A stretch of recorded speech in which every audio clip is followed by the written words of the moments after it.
शिवाजी विद्यापीठ मैदानावर आमदार चंद्रकांत जाधव स्मृती चषक T20 लेदर बॉल खुल्या आंतरराज्य क्रिकेट स्पर्धेला आजपासून सुरुवात झाली।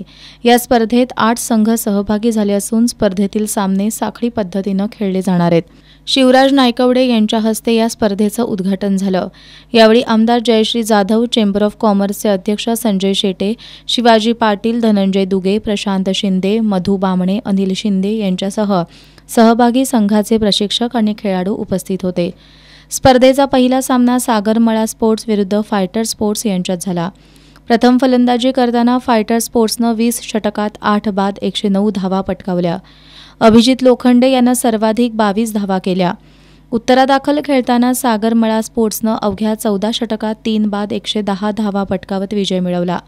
सागरमळा स्पोर्ट्सच्या करण सांगावकर यानं 4 चौकार आणि 1 षटकाराच्या मदतीनं 45 धावा केल्या, तर कौस्तुभ कोतोलीकर यानं 4 चौकाराच्या मदतीनं 40 धावा केल्या।